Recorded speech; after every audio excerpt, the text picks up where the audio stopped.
boa tarde a todos e bem-vindos a mais um closing aqui da BMC.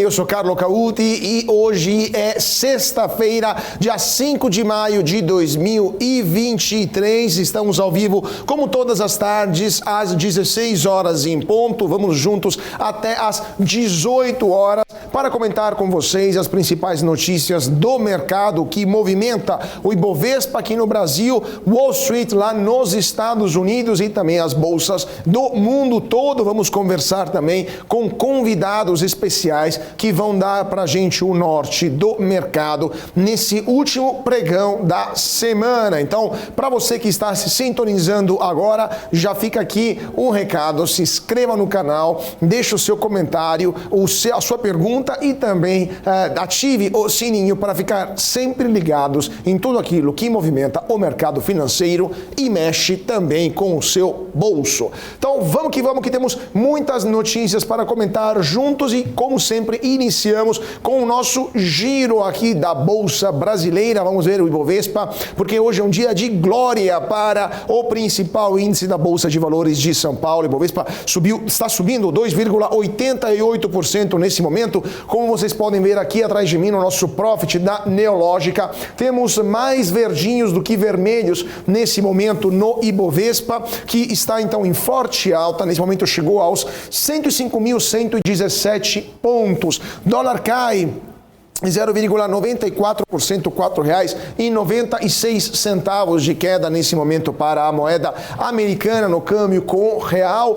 Temos hoje 17,22 bilhões de reais de volume financeiro aqui no Ibovespa. E quais são as ações que mais estão subindo nesse momento? Vamos dar uma olhada então juntos as ações que estão puxando para cima o Ibovespa, né? E temos a melhor do dia, que é a Braskem, 29,66% de alta para a Braskem, a maior alta do dia e diria dos últimos tempos, né? A Braskem chegou a subir 40% ao longo do pregão desta sexta-feira, após a oferta que está sendo preparada para a compra da empresa petroquímica. Vamos falar disso daqui a pouquinho. A segunda maior alta é a Petz, 14,48% de alta. Alpargatas, 11,85% de alta para a empresa, para as ações da empresa produtora de calçados. Por outro lado, temos a Açaí, que é a pior do dia, menos 7,93% para a empresa de varejo. A Embraer cai 2,48% e a Copel está caindo 2,14%. Então, vamos ver então o que vai acontecer até o final do pregão. Nesse momento, 4 horas e 5 minutos.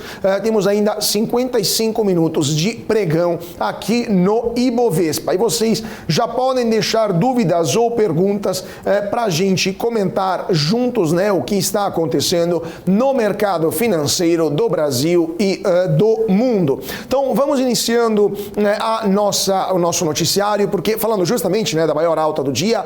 Aliás, não, gente, vamos dar uma olhada, mas quase estava esquecendo, no que está acontecendo lá fora, porque um dia de forte alta também para o mercado americano, né? Quase esquecia de falar do mercado americano. Nesse momento, o Dow Jones está subindo 1,82%, o S&P 500 2,05% e o Nasdaq 2,43%. O Bitcoin também sobe 1,80%, está agora a $29.410 o valor do Bitcoin. Então, dia de forte altas em geral para todas as bolsas aqui no Brasil e no exterior também. O Ibovespa, claro, está sendo puxado para cima pelo andamento positivo dos mercados lá fora também. E agora vamos falar, depois desse giro no nosso Profit da Neológica, vamos com a nossa primeira notícia do pregão, porque temos a forte alta da Braskem, né, com as ações que chegaram a disparar até 40% na sessão nesta sexta-feira, após a petroleira estatal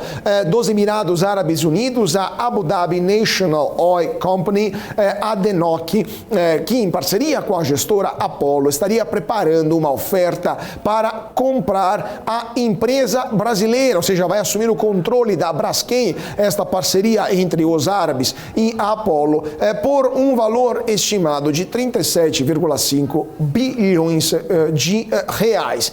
Isso acontece depois de uma tentativa frustrada da venda para a holding dos irmãos Batistas, isso foi em março, por parte da Novonor, né, que a ex-Odebrecht, que lembramos é uma das maiores acionistas da Braskem, junto com a Petrobras. Agora, a Novonor parece ter encontrado um novo potencial comprador para a sua fatia da Braskem e, como resultado, as ações da Braskem entraram em leilão por causa desta fortíssima alta, né? Então, a empresa chegou a ganhar, basicamente, hoje, cerca de 5 bilhões de reais em valor de mercado. Para a gente ter uma ideia, 5 bilhões de reais, gente, é o valor total da Minerva, por exemplo. Só para a gente ter uma noção de quanto a Braskem subiu nessa sexta-feira. A ação, então, chegou a subir tanto, assim agora está uma queda, uma alta menos expressiva, mas mesmo assim muito importante nesse momento. Vamos dar uma olhada aqui, 27,42% de alta na Braskem nesse momento, né? O que está acontecendo? As linhas gerais desta proposta já foram apresentadas nesta sexta-feira para bancos credores da Novonor, né, da antiga Odebrecht, e esses bancos são importantes porque eles têm como garantia as ações da Braskem. Então, esses bancos também são relevantes porque eles poderiam exercer essa dívida, obtendo as ações, depois vender as ações imediatamente para essa parceria, né, para esse consórcio que iria adquirir o controle da Braskem. Agora, a ADNOC vai exercer o controle e vai pagar então 135%, né? Os árabes vão pagar 135% de prêmio sobre o valor das ações da Braskem. Isso levaria as ações para um valor em R$ 47 por ação. Então, por isso, as ações da Braskem estão em forte alta nesta sexta-feira. Deixa eu ver aqui se temos perguntas ou dúvidas sobre a Braskem. O Biel está perguntando de Vale Petro, vamos falar também de Vale Petro. Deixa eu ver aqui, o Regis está pedindo um alô para o Nordeste, grande Nordeste, eu adoro o Nordeste. Um grande abraço para toda a turma lá, inclusive, só para a gente também contar toda a história completa, a Braskem também tem sérios problemas lá em Maceió, porque essa atividade, né, na extração de sal acabou afundando o bairro inteiro lá em Maceió. Então fica aqui registrado que tem também esse problema para ser resolvido lá em Maceió, né? Vamos lá então falando um pouco da Braskem, da Vale da Petrobras. Vamos começar então falando do andamento do preço do petróleo para depois entrar na Petrobras, porque o petróleo está subindo, o Brent nesse momento 4,01%, 75 dólares e 41 centavos é a cotação do dólar, do petróleo em dólar, né, lá em Londres. Lembrando que o Brent é o tipo de petróleo que é utilizado aqui pela Petrobras como garantia, né, como referência, né, aqui no Brasil. Então, a Petrobras, nesse momento, as ações da Petrobras, pegando as ações ordinárias da Petrobras, estão subindo 4,16%, forte alta, então, né, das ações da Petrobras, graças também ao andamento do petróleo. Ações preferenciais da Petrobras, alta de 4,47%. Vale, por sua vez, também forte alta, 3,19%, R$ 68,99. O que está acontecendo com a Vale nesse momento? A visão positiva que muitos relatórios, né, estão apresentando sobre a Vale, especialmente porque muitos relatórios estão mostrando como o minério de ferro, né, vai continuar se valorizando. O Credit Suisse, que mesmo com a recente queda, divulgou o relatório indicando como o minério de ferro poderia chegar a 120 dólares por tonelada. Se a gente pegar o andamento, né, do minério de ferro nesse momento lá na bolsa de Dalian, na verdade já fechou lá em Dalian, mas a gente pode ver como fechou lá na China. O minério caiu para 1,47% o futuro do minério de ferro, né, para setembro de 23, nesta sexta-feira. Agora, lá nos Estados Unidos, o minério de ferro também está caindo 1,53%, 103 dólares e 87 centavos é o valor do minério de ferro, a cotação do minério de ferro lá nos Estados Unidos, e o Credit Suisse acredita que o minério pode chegar a 120 dólares por tonelada. Então, vamos ver se de fato o Credit Suisse tem razão. E se as ações da Vale vão voltar a uma cotação que elas tinham no começo do ano. Na verdade, o pico máximo das cotações foi alcançado no final do ano passado, né? A Vale chegou, deixa eu ver aqui, que tá pegando agora a Petrobras de novo. Não, vamos ver a Vale, a cotação máxima da Vale, o pico máximo da Vale chegou, na verdade, foi em 2021, né? 113 dólares, 113 reais por ação, caiu agora para 68 reais e 98 centavos. No começo deste ano, a cotação da Vale estava em 95 reais e 32 centavos. Vamos ver então se o Credit Suisse de fato tem razão sobre essa cotação. Deixa eu ver se tem mais perguntas ou dúvidas sobre esse ponto. Vamos dar uma olhada aqui. Deixa eu ver aqui, então vamos passar para a segunda notícia, porque outra empresa que está subindo, né, deixa eu ver se ainda continua em alta nesse momento, é a ação da LOG, né, LOG 3, ainda continua em forte alta, nesse momento 11,93% a ação da LOG. Por quê? Porque a empresa anunciou um acordo para vender 3 galpões logísticos por um valor de 733,6 milhões de reais. Uma margem bruta de 27,5% será desta operação, e o comprador é um fundo imobiliário do BTG Pactual, um fundo imobiliário na qual a própria empresa vai ter participação. A LOG soltou um fato relevante em que informou que os ativos vendidos foram um LOG Fortaleza 2, LOG Goiânia 2 e LOG Recife. Além disso, entre esses imóveis foram entregues em 2022 e a área bruta alocável soma 183,6 mil metros quadrados. Agora, esses 3 empreendimentos já estão locados, mas segundo vários analistas, esse FIC ainda não abriu o capital, né? Protocolou agora há pouco o pedido lá na B3, vai realizar a primeira emissão de até 40 milhões de cotas para levantar 400 milhões de reais, que é, por sinal, uma das condições para que a LOG realize esta operação, porque esse fundo, então, vai captar esse dinheiro no mercado e vai usar esse dinheiro para pagar a LOG, né? Para pagar a empresa desses 3 galpões. A ver, então, como que a LOG vai fechar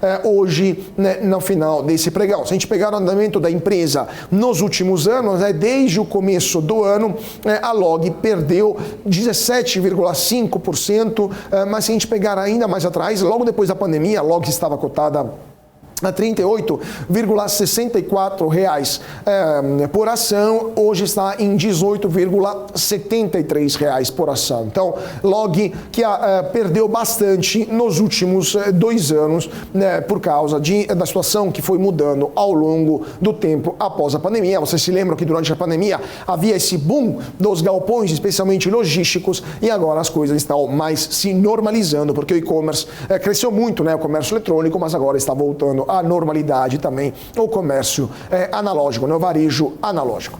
Agora, vamos falar de outra empresa também que está indo muito bem, obrigado, né? A ENGIE Brasil. O que a ENGIE Brasil 3 fez? Né? Deixa eu ver aqui se eu consigo pegar a cotação da ENGIE Brasil nesse momento, porque a ENGIE Brasil hoje anunciou que agora está subindo 1,69% a ação da ENGIE. A ENGIE anunciou que está pronta para participar dos leilões de transmissão de energia elétrica que vão ser realizados em junho e vai buscar um volume razoável de investimentos para continuar sua estratégia de crescimento e diversificação de portfólio. A declaração foi feita nesta sexta-feira pelo presidente da ENGIE, o Eduardo Sattamini, foi feita uma coletiva junto com analistas de mercado, e o executivo pontuou que esse leilão, esse certame, poderá apresentar uma importante competição por causa de grandes players que estão estudando a participação. Mesmo assim, o Sattamini disse que tem confiança que o time da ENGIE está preparado para atuar da melhor forma possível para sair vitorioso, né? Então, Sattamini disse que tem certeza que a companhia fez o melhor trabalho para buscar a negociação mais mais adequada com os fornecedores. Isso vai permitir que apresente ofertas interessantes para o leilão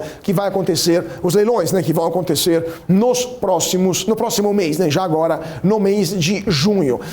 Os projetos que estão incluídos no leilão de junho estão demandando um valor, gente, de 15,8 bilhões de reais. Então, essas empresas de energia elétrica que querem competir, né, nesse certame para a distribuição, né, para as infraestruturas de distribuição, devem preparar um forte caixa, né, e também um plano industrial sólido para ter a bala na agulha suficiente para investir um valor tão expressivo como esse, né? Agora, obviamente, esse valor que é de 15,8 bi de reais é a previsão da Anatel, que é da ANAEL, que é a reguladora do setor elétrico, na Agência Nacional de Energia Elétrica. Vamos ver então o que vai acontecer. Ainda estamos aguardando informações do mercado, do governo, né, para o mercado, né, mas poderia ser uma boa oportunidade, né, para essas empresas aumentarem a sua capacidade e aumentar a sua capacidade de distribuição e melhorar a sua presença no território brasileiro. Vamos ver então o que vai acontecer. Nesse momento, 4 horas e 18 minutos, vamos ver como é que está o Ibovespa nesse dia de glória para o mercado, porque o Ibovespa continua em forte alta. Nesse momento, 2,80%, diminuiu um pouquinho a alta, 105.040 pontos, dólar continua caindo 0,93%, R$ 4,98. A Braskem se confirma a ação que está tendo a maior alta nesse momento, 27,42%, Petz forte alta, 15,66%, e a Alpargatas também se confirma uma ação que está subindo forte nesta sexta-feira. O que está acontecendo com a Petz, gente? Vamos falar um pouquinho de Petz, porque divulgou o balanço, a Petz, no final, né, do dia de ontem, e teve um lucro líquido ajustado de 19,19 milhões de reais no primeiro trimestre, uma queda de 9,1%, mesmo se a receita cresceu 21,3% no primeiro trimestre do ano, em comparação ao mesmo período do ano anterior, foi para 766,8 milhões de reais. Então, lucro líquido ajustado em queda, mas a receita subiu e o EBITDA ajustado também subiu 24,9%, foi para 64,9 milhões de reais entre janeiro e março. O mercado, evidentemente, gostou dessa informação e a Petz, então, subiu bastante, subindo ainda bastante nessa sexta-feira. Os bancos, né, os analistas de vários bancos indicaram que os números da Petz foram uma surpresa positiva para o mercado e com isso a empresa está se tornando uma das maiores altas desta sexta-feira, né? Isso porque todo mundo achava que com esse mercado mais complicado, uma situação macroeconômica mais complexa, a Petz teria dificuldades para encarar, né, uma situação, um cenário tão desafiador. Mesmo assim, conseguiu entregar números que foram superiores à expectativa do mercado e isso acabou deixando muita gente mais satisfeita com o resultado da Petz. A ver, então, o que vai acontecer e se esse crescimento sólido da empresa que a gente está vendo aqui nos números vai continuar também nos próximos trimestres. Mas deixa eu ver se tem perguntas ou dúvidas aqui sobre esse ponto, senão a gente continua nosso giro de notícias. Deixa eu dar uma olhada aqui. A turma quer saber da Magalu, gente, não tivemos notícias da Magalu nesta sexta-feira. Vamos perguntar isso para o nosso analista técnico no finalzinho no finalzinho do nosso closing. Enquanto isso, vamos falar agora de outra empresa, mas nesse caso vamos falar da empresa que está mais caindo nesta sexta-feira, que é a Assaí, né? Porque as ações da empresa varejista estão caindo forte nesta sexta-feira, após a divulgação dos resultados do primeiro trimestre de 2023, em que a Assaí registrou um lucro líquido de 72 milhões de reais, abaixo dos 214 milhões de reais que tinha registrado no mesmo período do ano passado, né, de janeiro a março do ano passado. Os números vieram em linha com o esperado, mas o mercado não gostou e a Assaí está sofrendo bastante. Agora, essa reação está surpreendendo também muitos analistas, né, que ficam surpresos, porque os números, usando as palavras do Santander, que soltou um relatório sobre os resultados, os números foram, abre aspas, decentes e em linha, fecha aspas, com um crescimento anual de vendas nas mesmas lojas, crescimento que foi de 7,2%, e foi bastante interessante porque vem em meio a tendências de deflação nos alimentos e também, ou seja, os preços diminuindo dos alimentos e também num ambiente cada vez mais competitivo no varejo. Mas o problema, segundo muitos analistas, foi o fluxo de caixa. Isso acabou afetando o resultado, isso porque a empresa registrou um consumo de caixa de 2,5 bilhões de reais no trimestre, né? Então, com isso, esse consumo de caixa mais forte do esperado, que, segundo muitos analistas, foi impactado fortemente pela sazonalidade do capital de giro, além do parcelamento das lojas extra e também por causa de investimentos do que é o famoso CAPEX, né? Que o grupo foi obrigado a levar adiante. Vamos ver então o que vai acontecer e se esses números do primeiro trimestre vão levar para baixo o resultado do Assaí para todo 2024 por causa das perspectivas de crescimento mais fracas para o setor como um todo, né? Vamos ver então o que vai acontecer e se a Assaí vai continuar entregando resultados positivos nos próximos trimestres ou se teremos mais resultados fracos por parte da empresa. Gente, vamos para um rápido intervalo, voltamos já aqui com o nosso closing e já teremos nosso primeiro convidado de hoje, então não saia daí porque voltamos já.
PMC News, informação que gera valor.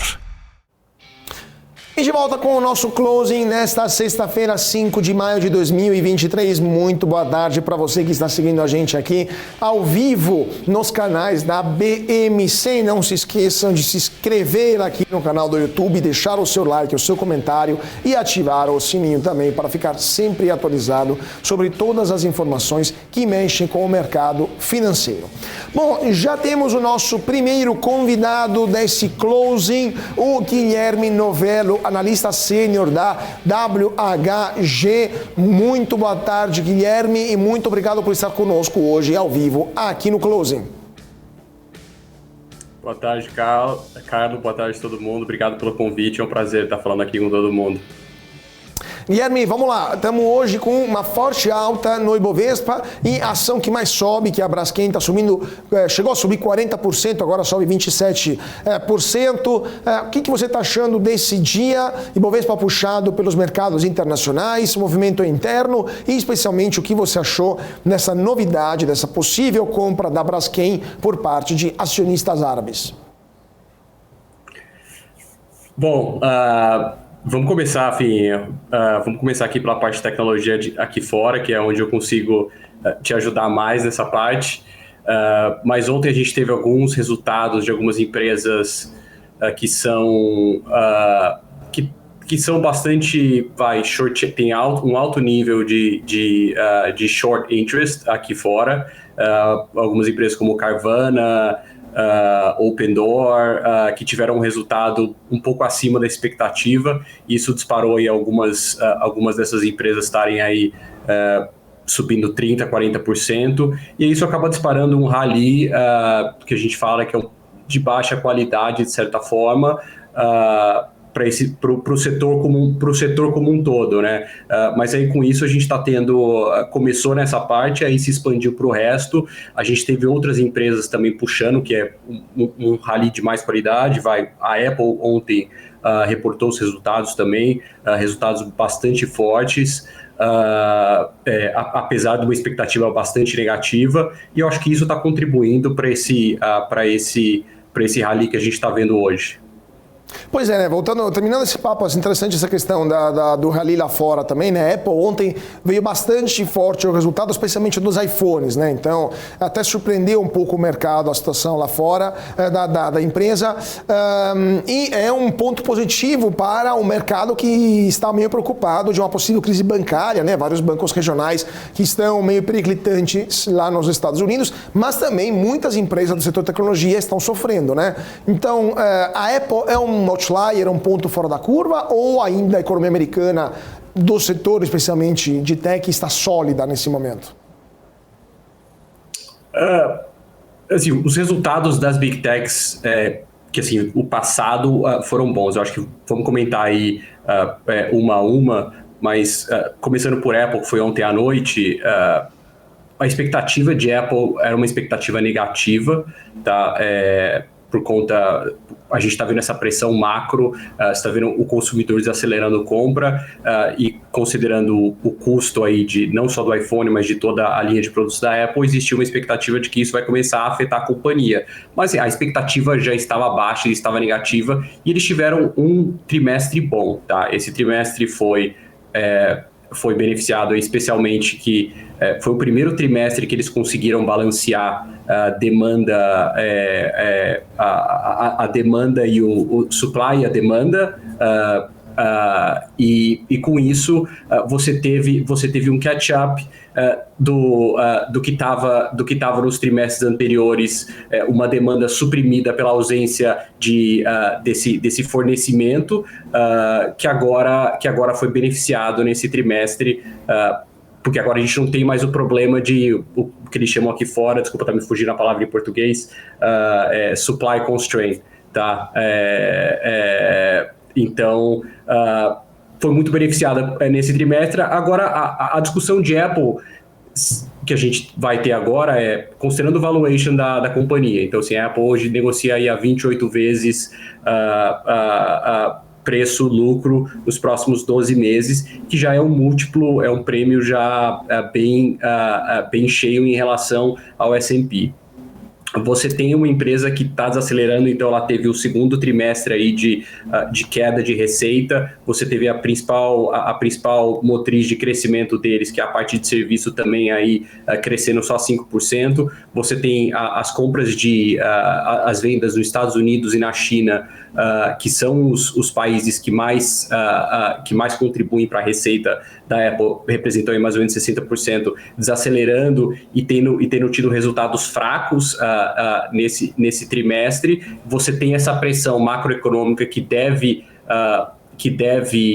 permanecer. Então, daqui para frente, a dúvida é quão resiliente vai ser a compra de um iPhone, considerando todo esse panorama. Tá? A gente, obviamente, não está negativo em relação à companhia, mas aqui é mais uma discussão de como que você vai ter um retorno considerando o valuation, que a companhia já tem, os números que o consenso já tem para a companhia, e esse contexto um pouco mais desfavorável, mais desafiador para a companhia olhando para frente. Perfeito, perfeito. Agora, sempre comentando sobre as Big Techs, né?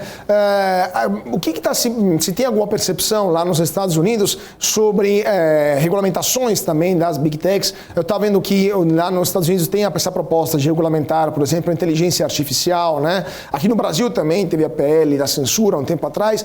Isso está afetando os resultados de alguma forma, especialmente de buscadores como Google ou de redes sociais como Meta, ou o mercado não está dando muita importância para isso? Por enquanto não. Acho que por enquanto a discussão de inteligência artificial para as Big Techs tem sido positivo no geral. Então aí o principal nome que tem saído na frente em relação a isso é Microsoft, que também reportou resultado na semana passada e também tem sido aí a performance das ações tem sido muito favorecida aí por essa narrativa de inteligência artificial. Em relação à regulação, existe uma preocupação, mas é algo tão novo que é muito difícil dos reguladores ainda entenderem qual que é a melhor forma de regular. Isso não quer dizer que não vai ter risco de regulação.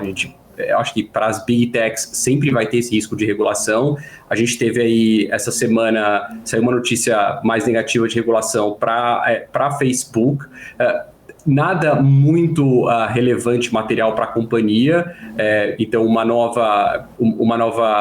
nova empreitada do FTC, que é um dos reguladores aqui dos Estados Unidos, que olha isso, vai restringir a forma em que o Facebook ele monetiza menores de idade, então adolescentes em especial. Isso não é, obviamente, uma parte relevante do negócio do Facebook, mas eu acho que isso mostra um pouco do sentimento que essas empresas ainda têm, o target nas costas deles, tá? Então, eu acho que, assim, em especial, o Facebook é uma empresa que continua sendo muito visada, do ponto de vista de regulação. Agora, do ponto de vista de AI, a gente não sabe, acho que está tendo muita discussão, é algo muito novo, tem acontecido nos últimos 3 meses, assim, se a gente parar para pensar, deve vir regulação pela frente, mas é muito difícil ainda apreciar. Assim, do ponto de vista de mercado, isso não é um risco, não é uma discussão que ainda acontece para as companhias. Acho que as discussões de inteligência artificial são muito mais na linha de quem que é o beneficiário de AI e quem que é o perdedor de inteligência artificial, tá? Quem que vai sair perdendo? Então, empresa de software ou empresa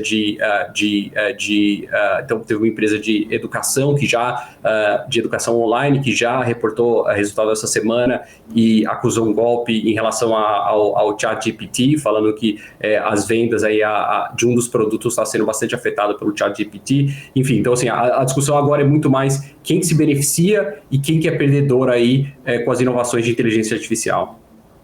Perfeito. Agora, queria pegar o gancho que você falou da Meta, né? Porque saiu o resultado da Meta semana passada, se não me engano, né? No final da semana passada.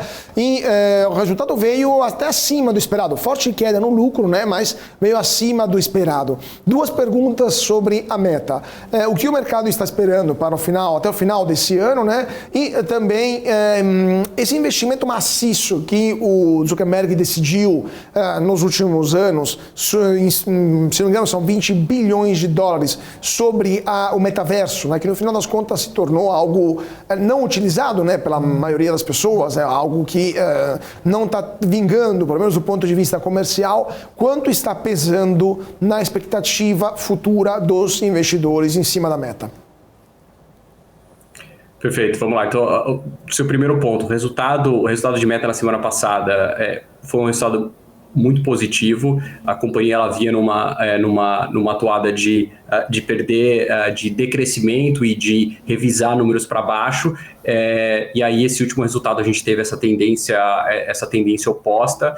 Ela, além de ter um resultado no trimestre um pouco acima das expectativas, acho que a grande surpresa veio para o guidance, para o segundo trimestre deles.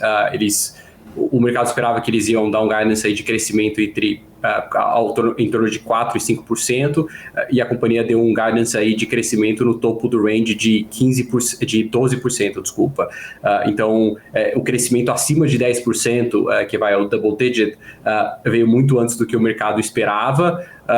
Então, essa foi uma grande surpresa. E aí, obviamente, isso é mais ainda beneficiado por essa cabeça, por esse foco que a companhia tem aí desde outubro do ano passado em eficiência, em corte de custos, em manter agora um crescimento mais eficiente, uma companhia mais fit.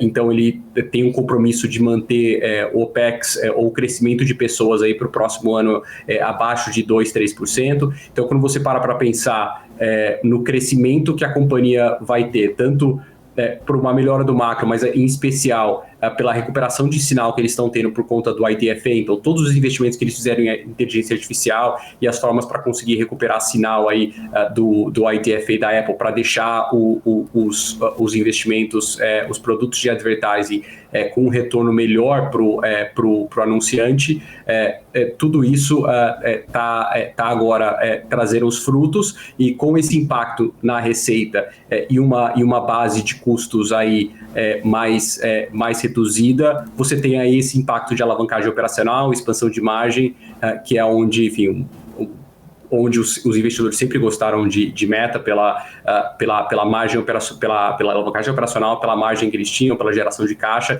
e a companhia volta aí para essa trajetória. Então, assim, isso em relação ao resultado. Em relação ao metaverso, essa iniciativa da companhia continua.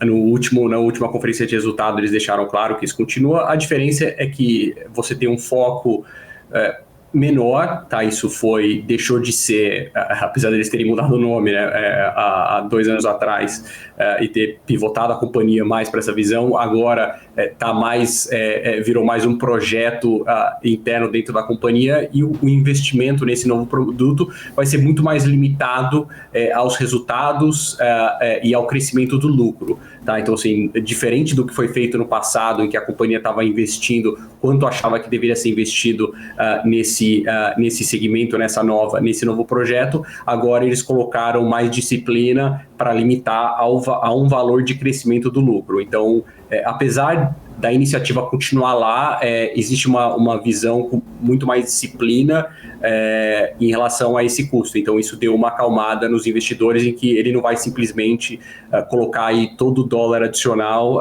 nesse projeto, sem saber quando que a gente vai ver retorno sobre isso. Pois é, né? E de fato as ações da Meta reagiram a essa percepção, porque a gente pegava o andamento das ações em 2022, foi meio que um desastre, né? Uma queda violenta, e agora, desde o começo desse ano, estamos vendo uma retomada importante, né? O que vocês estão achando na perspectiva, só para terminar esse discurso sobre a Meta, depois eu queria abrir um outro capítulo sobre a Alphabet, né? Do Google, que também já divulgou seus resultados. O que vocês estão achando e do Netflix também, né? Que é interessante falar do Netflix sobre esse ponto. O que vocês estão achando da ação da Meta, do ponto de vista do andamento, e até que nível ela pode chegar? Bom, do andamento, esse ano, acho que a ação reflete muito mais um sentimento que estava muito negativo ao final do ano passado e no início desse ano. Isso combinado com um resultado muito positivo da companhia, tanto do lado de operacional, redução de custo, então assim, uma redução de despesas e custos muito, muito substancial, muito material, e uma melhora também de top line. Então a gente saiu, assim, só para ter uma ideia, a gente saiu de um preço com base de lucro, se não me engano, no início do ano, o mercado tinha algo como 9 dólares, 10 dólares, algo próximo de entre 9 e 10 dólares para 2024. Esse número já subiu para próximo aí de 17 dólares, tá, para 2024. Então aí você teve uma revisão para cima substancial, e aí você combina com isso que você estava num múltiplo muito depreciado por conta do sentimento negativo, então você também teve uma melhora de múltiplo, e o que a gente vê pela frente, a companhia ainda trada num múltiplo relativamente barato, e ainda existe aí mais um pouco de gás para você chegar aí perto desses $17 que a gente acha que a companhia deve entregar em 2024. Então, assim, é uma empresa...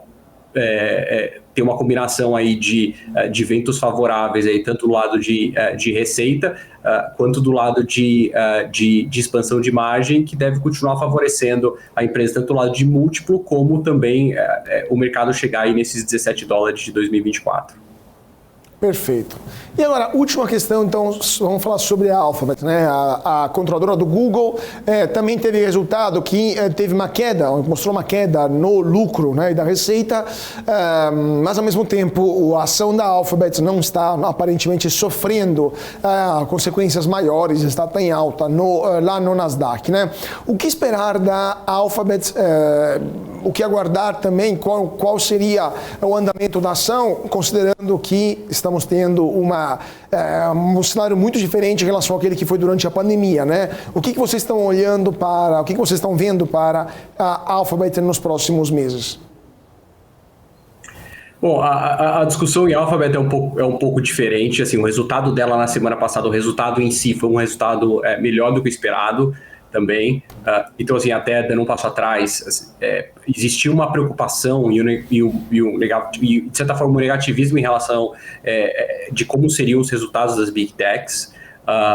Os resultados, no geral, e a gente pode falar da reação do mercado, que eu acho que isso tem muito a ver também com a expectativa, mas assim, em termos de números, os resultados das companhias foram positivos.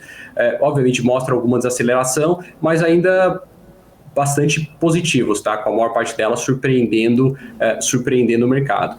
E aí, Google, o resultado também do Google foi positivo.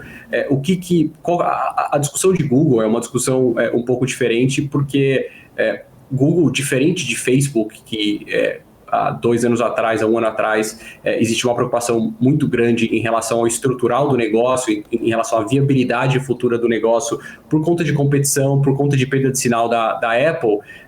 Isso mudou um pouco para Google. O Google nunca sentiu isso, nunca se teve dúvida da vantagem estrutural do Google. E esse ponto começou agora a ser ameaçado, começou a criar essa narrativa um pouco mais estrutural de Google, por conta de como vai ser a interação das pessoas com o site de busca no mundo de inteligência artificial. Tá? Então, Microsoft, como acho que muita gente deve ver, tem sido muito forte nas campanhas deles em relação a tudo que pode ser feito e quão avançado vai ser, e como que o produto deles de AI e juntamente com o Search também vai mudar a forma como as pessoas usam, e isso tem criado aí uma certa apreensão em relação a como vai ser o Google, tá? Como o Google vai lidar com isso. Então, assim, isso de uma narrativa, um ponto de vista mais de narrativa. Quando você olha para os números de Google, o mercado tem uma preocupação em que a companhia vai investir mais. Eles falaram nesse último resultado que eles vão investir mais em CAPEX para poder fazer frente a esses investimentos em inteligência artificial, essa nova jornada aí de inteligência artificial. Então, existe uma preocupação em relação aos investimentos que o Google vai fazer, e aí uma segunda preocupação em relação a qual seria a estrutura econômica em um site de busca que tenha inteligência artificial, um aspecto maior de inteligência artificial, um sistema de busca baseado também em inteligência artificial. O ponto aí é que você tem 2 impactos: o custo disso, tá? Porque para você usar inteligência artificial, o custo computacional é mais elevado hoje. Isso tende a diminuir, mas hoje é muito mais elevado do que o normal. E a segunda forma é a forma de remuneração dos anunciantes, né? Então, como que a receita do Google vai ficar nesse universo? Então, tudo isso é incerto, e assim, incerteza traz um pouco de negativismo para o mercado. Então, esse é um pouco da história do Google. Acho que essa narrativa é uma narrativa que é difícil de desprovar nesse curto prazo, né, de que que tem algum risco em relação ao negócio do Google. Agora, obviamente, não dá para você descartar o Google da corrida de inteligência artificial. É uma das empresas que tem um dos maiores times de inteligência artificial. E aí, obviamente, quem está mais positivo com o Google acha que é uma questão de tempo para a Alphabet e para o Google conseguir alcançar a Microsoft nessa corrida de inteligência artificial, e aí Google também se tornar um dos favoritos para dominar aí, essas aplicações futuras de inteligência artificial. Então, eu acho que Google, do ponto de vista estritamente de número, no curto prazo vai depender um pouco do cenário macro e de como isso vai pressionar os anunciantes. Isso, de certa forma, já está um pouco no preço. A discussão maior é muito mais qual vai ser o impacto de inteligência artificial e quão rápido vai ser, se isso vai ser positivo, se isso vai ser negativo. Isso acho que vai ser um driver aí um pouco mais importante ao longo dos próximos meses para o Google. E como ele reage, ele tem aí daqui, acho que uma semana ou 10 dias, ele tem uma conferência deles que eles vão, chama Google I.O., que eles vão apresentar alguns novos produtos de inteligência artificial. Então, se eles começarem a lançar novos produtos e o mercado gostar, isso pode mudar aí um pouco mais essa narrativa em favor do Google e, obviamente, favorecer as ações também. Perfeito, perfeito. Então vamos ver o que vai acontecer e se de fato a gente terá esse favorecimento, né, esse impacto positivo sobre as ações. Muito obrigado então ao nosso Guilherme Novello, analista sênior da WHG, direto lá de Nova York, por sua participação aqui no closing da BMC. Muito obrigado, até a próxima. Próximo, muito obrigado, foi um prazer. Prazer nosso, até mais. E vamos então para o nosso segundo convidado de hoje, mas antes disso eu queria só dar uma notícia que acabou de chegar aqui na redação, Breaking News. Nesse momento acabou de sair um fato relevante por parte da Novonor, a Braskem, né? Informou que, abre aspas, em função de notícia veiculada na mídia a respeito de eventual proposta para a compra do controle da Braskem e dada a oscilação atípica das ações de emissão da companhia nesta data, solicitou esclarecimentos à Novonor a respeito de tal notícia, que informou o seguinte: em resposta à vossa solicitação, a Novonor informa que, desde nossas últimas manifestações até o presente momento, não recebeu qualquer proposta de potenciais interessados que impliquem evolução material ou vinculante nas discussões que vem mantendo junto aos 5 bancos detentores da alienação fiduciária de sua participação indireta na Braskem S.A. Então, fecha aspas. Então, a Braskem informou que a Novonor lhe comunicou, após a alta expressiva das ações nesta sexta-feira, que não recebeu nenhum tipo de oferta vinculante para os papéis que são utilizados como garantia pelos bancos credores da Novonor. E é sobre isso, é sobre outras coisas que vamos falar com o nosso segundo convidado de hoje, o Pedro Demarco. Vamos ver se o Pedro está conosco, analista de equities da Rich Capital. Muito bem-vindo, Pedro, e muito obrigado por estar conosco aqui no Closing desta sexta-feira. Olá, boa tarde para todo mundo. É um dia animado, né? Para quem tem Braskem ainda mais. Dia animado, dia de fogos de artifício na Bolsa de Valores, né? Vamos ver se a Braskem continua, a maior alta do dia continua, está perdendo um pouco a força, né, de alta, chegou a 40%, agora está em 25% de alta. Primeiramente, Pedro, sua visão sobre esta notícia, né, que gerou essa forte alta, ou seja, possível, né, a suposta oferta, a presunta oferta de compra, né, de controle, de tomada do controle por parte dos árabes, né, do capital da Braskem, e essa, de fato, desmentida por parte da Novonor, que informou que não recebeu nenhuma oferta vinculante até o momento. O que está acontecendo no mercado e o que isso significa para a Braskem e para seus acionistas, né? Claro, eu acho que, de fato, deve ter uma negociação acontecendo, e esse tipo de negociação vaza, e aí por diversos canais, até existem interesses, né, principalmente do lado que está vendendo, de inflar o preço. Então, assim, essas coisas acontecem. Acho que a primeira coisa é isso. E de fato, assim, você tem um outro grupo, que é a própria Petrobras. Se a gente vê declarações do Thomas Kim, que vai ser o diretor lá de transição energética da Petrobras, ele tem sinalizado assim, a gente tem interesse de fortalecer a petroquímica no país. Então, assim, mostrou que a Petrobras está interessada, inclusive, na Braskem. E você já tinha essas negociações dos bancos credores da Novonor, que tinha essas ações em garantia da Braskem.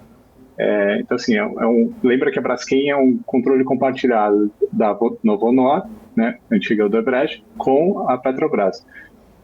Quando a Odebrecht desmoronou, os bancos receberam essas ações como garantia na dívida, e eles estão tentando monetizar essas ações, essa participação, tirar do balanço essa dívida, né? Então, assim, o momento para eles é muito propício, porque você tem a Braskem no momento que, operacionalmente, ela vai voltar mais forte no segundo semestre, então uma melhora dos que a gente chama de spreads, então a diferença do refino, né, dos produtos derivados para o preço do petróleo, estava super comprimido. No segundo semestre a gente tem um aumento. Então, assim, é de interesse do vendedor de que haja esses tipos de notícias circulando. E quando a gente lê esse fato relevante que a própria Braskem coloca, ela não desmentiu 100%, né? Ela falou, a gente não recebeu nada, nenhuma notícia, o grupo também não foi informado, mas, assim, eles não negam também que possa, assim, nas entrelinhas, não nega que possa estar havendo alguma negociação. A única coisa é que eles falam, a gente não recebeu nada. Então, assim, acho que é um momento, assim, que ninguém está se expondo, mas onde tem fumaça, tem fogo, né? Pois é, né? Vamos ver o que vai acontecer. Mas, assim, de fato, só para a gente entender um pouco melhor, né? Quando tem uma alta tão expressiva por uma informação desse tipo que é vinculada pela imprensa e depois uma empresa interessada me fala que não tem nenhuma oferta no mercado, uma oferta vinculante, assim, isso é muito borderline, próximo de manipulação no mercado. Ou estou enganado? Porque não é possível que seja uma notícia desse patamar, uma empresa que está quase em recuperação judicial, sérios problemas, a própria Novonor tem sérios problemas de endividamento, uma notícia desse naipe é divulgada envolvendo investidores estrangeiros e depois a direta interessada nega qualquer tipo de... que seja contato, né, ou primeiras negociações de forma tão explícita. Não é usual algo do tipo, ou estou enganado? Assim, é ruim para o mercado, porque é uma volatilidade que não ajuda ninguém. Esse tipo de coisa a gente prefere que seja pelo menos com o mercado fechado, porque aí você consegue fazer conta. Então, mas assim, aconteceu então, acho que tem dois movimentos, né? Esse movimento que você coloca aí, você já tinha uma negociação acontecendo, é pública, né? Os credores, os bancos credores estavam tentando achar comprador, tiveram a oferta no passado daquela empresa belga, acabou não saindo, estão tentando achar outro comprador. Eles precisam, de certa forma, monetizar essa dívida, né? Eles querem dar saída para isso. Você tem a Petrobras agora voltando a ter interesse e, assim, então, assim, uma notícia dessas que é colocada aí em circulação, acho que traz essa especulação, sim, traz. E aí, mas eu acho que o interessante é ver qual seria o objetivo de alguém colocar esse tipo de notícia no mercado aberto. É tentar melhorar o preço do vendedor, né? Então, acho que esse é o intuito e, de fato, teve sucesso, né? Acho que foi uma operação, assim, que ajuda quem está vendendo. Pois é, vamos ver então o que vai acontecer. Nesse momento, 4 horas e 55 minutos e a Braskem continua sendo a maior alta do dia. Aqui no nosso profit da Neológica, vocês podem ver, estou dando aqui uma olhada com vocês, esse momento alta é de 25,39%. Volume de negociação bastante intenso hoje, 20 bilhões de reais e 48 milhões. 40 milhões. Pets continua a segunda maior alta, 15,82%, Alpargatas 11,33%. Por outro lado, a pior ação do dia continua sendo a ação, né, deixa eu ver aqui, que vou dar uma atualizada rápida para ver se é sempre ela. Continua sendo a ação da Açaí, que é a pior do dia. Açaí perde 8,71%, Embraer 2,30% e Semig 2,14%. Pedro, não sai daí porque a gente já vai dar um pequeno intervalo e voltamos já porque eu queria comentar com você outra notícia importante, essa dos resultados da da Eletrobras, né? E o possível risco que a Eletrobras volte a ser reestatizada, né? O governo está preparando, junto com a CGU, né, a Controle Geral da União, uma ação de inconstitucionalidade para pedir a reversão desta privatização, que poderia ser um desastre para o mercado como um todo. Então, voltamos já com o nosso Pedro Di Marco. 2 minutinhos de intervalo, não saia daí, porque daqui a pouco o mercado fecha e vamos comentar as notícias que movimentaram o Ibovespa nesta sexta-feira. Então, não saia daí, te vejo já.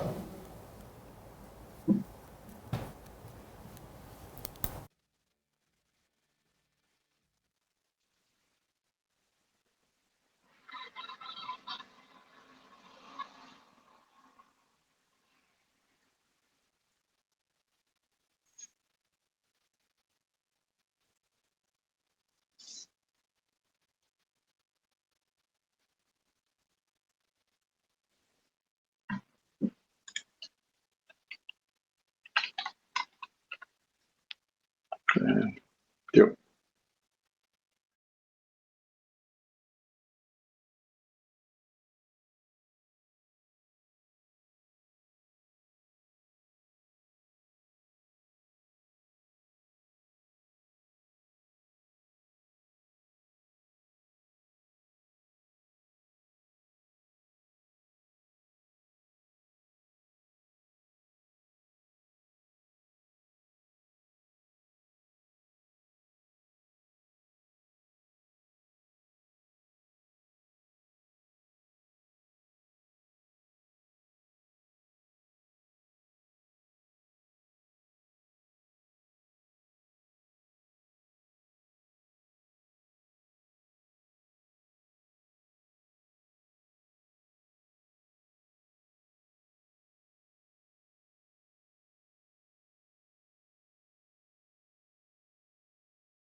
PMC News, informação que gera valor. E de volta para o nosso closing desta sexta-feira. Muito boa tarde para você que está se sintonizando agora nos canais da BMC, 5 horas e 12 segundos. Nesse momento, bolsa está fechando agora com a maior alta do dia, que se confirma a Braskem. Braskem, que continua sendo a maior alta desse pregão, mais de 25% de alta, 25,39%. A gente está vendo aqui no nosso profit da Neológica. tecnológica Braskem, que é a ação que mais subiu nos últimos tempos, não só nesta sexta-feira, após esta suposta oferta vindo da estatal árabe, dos Emirados Árabes Unidos, junto com o fundo Apollo. Sobre isso a gente estava conversando com o nosso convidado nosso segundo convidado desta tarde, o Pedro Demarco. Pedro, agora eu só queria mudar um pouquinho de assunto, depois a gente volta a falar de Braskem, porque tem também algumas perguntas aqui do nosso público, mas eu queria falar de Eletrobras, né? Porque a Eletrobras divulgou na última quarta-feira o seu balanço, né? O balanço do primeiro trimestre de 23, uma queda de 85% no lucro líquido em comparação com o mesmo período do ano passado, né? 406 milhões de reais de lucro líquido, uma alta expressiva nas despesas recorrentes e também nos custos da empresa, e isso deu o gancho para que o governo voltasse a falar mais uma vez que quer reestatizar a empresa, né? Então o governo não vê a hora de ter uma desculpa para voltar a obter o controle da estatal. Esse resultado aparentemente deu uma das desculpas. O que você está achando desses números e se você acha que o governo terá cacife político para reestatizar a Eletrobras? Claro, vamos lá. É uma novela que parece que nunca tem fim, né? E, assim, acho que tem muita história, mas só para quem nos assiste lembrar, já existem 4 ações de inconstitucionalidade vigentes sobre esse tema de contestando a privatização. Então, essa seria a 5ª, né? Então, é uma novela.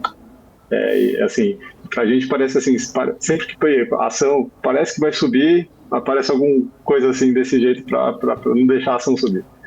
O resultado de hoje foi muito bom no meu entendimento, assim, o consenso de mercado também, o lucro, a gente já sabia que ia ser fraco, justamente por essas despesas. Então, lembre o seguinte, a Eletrobras está no meio de um processo de reestruturação, você está mudando, você tem esses PDVs, você tem tudo isso onera no curto prazo para entregar eficiência lá na frente. Então, basicamente, essa cabeça de quem está investindo hoje, o processo que o Wilson e toda a equipe técnica está tocando lá, a empresa, o que foi feito agora, parte da privatização, então, levantou dinheiro com investidores, foram aportados mais de 30, quase 40 bilhões de reais na empresa. O governo não vendeu uma ação sequer, né? Então, esse modelo de privatização que foi feito é justamente para permitir que seja uma corporação. É uma empresa que não tem dono específico, é uma empresa que é dos investidores e limita também, inclusive, o controle. Então, se você tiver, que nem o governo hoje, mais de 30%, ele fica limitado a 10% dos votos. Então, é uma estratégia interessante, porque protege os acionistas da empresa e a própria empresa, né, de alguém tentar interferir, e protege contra quem? Contra a ingerência de governo ou de alguma outra empresa que queira assumir o controle da empresa e não oferecer de fechar o capital e aí ter que pagar para os outros acionistas, né? Inclusive nós, né? Acho que foram mais de 300 mil pessoas físicas que investiram na Eletrobras através do FGTS e outra maneira também que protege de algum estrangeiro comprar a empresa e é um patrimônio nacional, né? Então, assim, tem uma lógica por trás, porque foi feito com essa limitação de 10%, e esse modelo está sendo posto em questão, porque passou pela privatização. O governo tem interesse em criar esse conflito, mas vamos lembrar que passou pelo Congresso, pelas 2 casas, passou pela TCU, passou pela audiência pública, assim, foi um processo perfeito, né? Ele é blindado. Então, assim, colocar isso em questão de novo, acho que vai trazendo uma insegurança jurídica muito grande para o país. Seria um rasgar contrato. Pois seria muito, né? Vai criar um dano importante, mesmo se hoje o mercado não está tão preocupado, né? Porque a ação está subindo 1,33% nesse momento. Se a gente pegar o andamento da ação desde o começo do ano, temos sim uma queda de 11,23%, mas desde que a privatização foi realizada, né, que foi mais ou menos em final de 21, se não me engano, a ação teve uma leve alta, né? Não sofreu tanto assim, mesmo se de fato há esse temor, né? A ação começou a cair de fato desde novembro, né? Desde que o Lula ganhou a eleição. Dia 4 de novembro foi o pico, R$54 por ação, que foi o momento em que foi logo depois da eleição, né, do segundo turno, e a partir de então, de 54 foi para 37,30. Então, para o acionista da Petrobras, essa nova presidência veio com um belo presente de uma redução de quase a metade do seu patrimônio, né, de 30%, né, de seu patrimônio. Agora, a pergunta é, você acha que alguma dessas ações de inconstitucionalidade, rapidíssimo, telegráfico, porque não temos muito tempo, tem caminho para prosperar ou é só especulação? Puramente, acho que é tentativa. Acho que o governo foi uma promessa de campanha e ele vai chegar e falar, eu tentei, não deu certo, esbarrou, não existe uma tese jurídica para isso, então vai desmoronar. Essa é a nossa visão. Acho que a tese de privatização foi perfeita, foi um ato perfeito, né? Passou por tudo, todas as casas, todas as instâncias, então assim, a gente não consegue ver nenhum mérito em querer tirar isso, e principalmente que ele só quer alterar os 10%, não é nem que, se ele quer mesmo, então devolve o dinheiro dos acionistas, né? Desfaz a privatização pagando o prêmio, ou então pagando o preço que a gente pagou, que foi os R$42. Assim, com juro, multa e correção, né? Porque só isso fica fácil também, né? Tem que ter juro, multa, correção e indenização, né? Inclusive isso poderia cair... E o governo não tem dinheiro.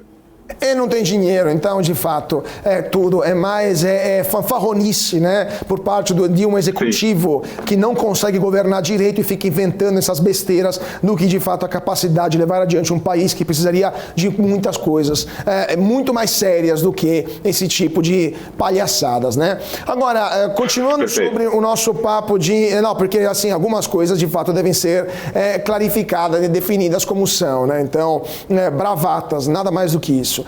Agora, muitas outras empresas estão também divulgando, voltando um pouco a nós, dos nossos resultados de empresas de energia, especialmente, né? Tivemos pouco tempo atrás, os resultados da EDP, né? Energias do Brasil, Energia de Portugal, na verdade, que é agora Energia do Brasil, aqui no Brasil. O que você achou desses números? E também, eu queria te perguntar sobre a questão do fechamento de capital da Taesa, né?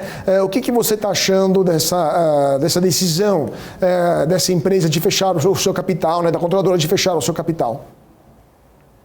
A própria EDP, né, que quer fechar, assim, então eu já colocou Desculpa, EDP, perdão, EDP, sim, EDP, falei Taesa, EDP, quem fala Taesa depois, EDP, a própria EDP, sim. Então lá, acho que por isso que o preço, se a gente olha o gráfico depois, o pessoal em casa aí pode acessar a Nelogic e ver, você vai ver que ela subiu, né, quase 20%, e agora ela está andando, parece que um CDI, né, ela ficou uma linha assim que varia um pouquinho. Eu então, acho, assim, desculpa, Pedro, eu acho que o seu microfone está falhando. Deixa eu ver para a parte técnica se temos algum problema aqui com a conexão. Senão a gente volta. Vamos tentar retomar a conexão. Peço para a produção voltar a conexão com o Pedro, enquanto a gente dá uma olhada no nosso fechamento aqui do mercado, porque o mercado acabou de fechar, gente. Então, se confirma a Braskem a maior alta do dia, né? Maior alta do dia nesse momento.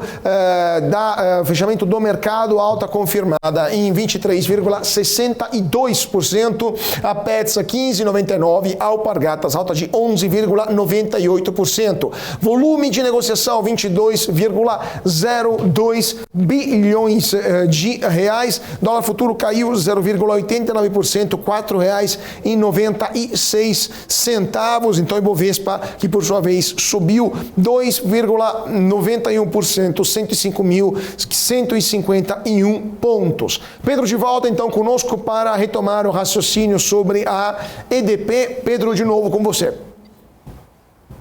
Oi, voltei. Então, assim, para quem está acompanhando o case de EDP, o EDP é ENBR3, né, o ticker, a controladora de Portugal ofereceu o fechamento de capital, então ela colocou um preço-alvo e, basicamente, se você olha, a gente teve um aumento aí da ação e depois agora ela praticamente anda uma linha reta, assim, como se fosse um CDI, uma renda fixa. Então, o pessoal está segurando até para receber o valor, né? Então, basicamente, é o valor ali que você vai receber no futuro e você traz a valor presente. Então, assim, não tem muito... É uma empresa que basicamente vai acontecer. Acho que nesse preço, para o controlador, foi muito interessante. Perfeito, Pedro. Agora, ultimíssimo ponto, o que esperar também do leilão, né, que vai acontecer em junho. Hoje tivemos a notícia de que a ENGIE está se preparando, né, preparando a bala na agulha, né, para esse leilão que vai demandar no mínimo mais de 15 bilhões de reais. O que podemos esperar desse leilão? Será um certame bastante disputado ou teremos poucas empresas que terão capacidade financeira para enfrentar investimento desse tipo, dessa proporção, dessa magnitude? Não, vai ser um leilão assim gigante, né? E lembrando que deve ter outro no segundo semestre. Então, assim, você tem que já planejar bem, né? É um jogo de xadrez. Então, você tem poucas empresas aptas porque vai requerer um volume muito grande de investimentos. A gente imagina que tenha também consórcios, né? Então 2 empresas, 3 participando do lance, porque assim tem espaço para todo mundo. E aí a gente começa a ver alguns movimentos interessantes, né? A Neo Energia, por exemplo, conseguiu trazer o GIC para comprar a participação deles dos ativos operacionais. E aí isso libera balanço, né, alavancagem para eles poderem entrar no leilão com mais força, né, com mais pólvora aí para bidar. A gente está vendo a Taesa segurando dividendos na mesma estratégia e também os outros competidores, Eletrobras, Engie, todos eles vão participar. Acho que vai ser um leilão super disputado, muita gente grande participando, porque tem muito investimento para ser feito. Perfeito. Vamos ver então o que vai acontecer com esse super leilão de junho e também com o leilão que vai acontecer no segundo semestre. Muito obrigado para o nosso Pedro Di Marco, analista de equity da Rich Capital, por ter estado conosco nessa sexta-feira aqui no Closing. Muito obrigado, Pedro. Sempre um prazer. Bom fim de semana. Bom final de semana. E voltando a falar de fanfarronadas do governo federal, o ministro da Economia, Fernando Haddad, disse que não sabe como chegar à isenção de R$5 mil no imposto de renda prometido pelo presidente Luiz Inácio Lula da Silva. Lula, que disse ter como meta aumentar a faixa de isenção do imposto de renda para R$5 mil, lembramos que foi uma promessa de sua campanha eleitoral, voltou a falar sobre esse patamar no domingo, né, quando anunciou a nova alta do salário mínimo. Lula anunciou que vai tentar chegar a esse nível até o final de seu mandato e, por enquanto, quem recebe até R$2.640 por mês não vai ter que pagar mais imposto de renda, lembrando que o valor representa 2 salários mínimos, né? Salário mínimo que subiu de R$1.302 para R$1.320. No entanto, essa tarefa de elevar a faixa de isenção não está sendo fácil para o Ministério da Fazenda, que tem o papel de encontrar o dinheiro, né? Hoje, Haddad declarou durante uma entrevista que ainda não teve a resposta sobre como chegar a esse valor, né? Segundo ele, abre aspas, eu não tenho resposta para chegar até R$5 mil hoje. Eu tenho a resposta para continuar avançando, fecha aspas. Então, Haddad disse que não sabe como chegar nesse patamar que considerou como muito desafiador. Vamos ver então o que vai acontecer. Lembrando que para aumentar a isenção da faixa do imposto de renda, o governo está tentando taxar tudo e qualquer tipo de receita ou rendimento. Por exemplo, agora a equipe econômica decidiu, no mesmo dia que anunciou a alta do salário mínimo e também a nova isenção,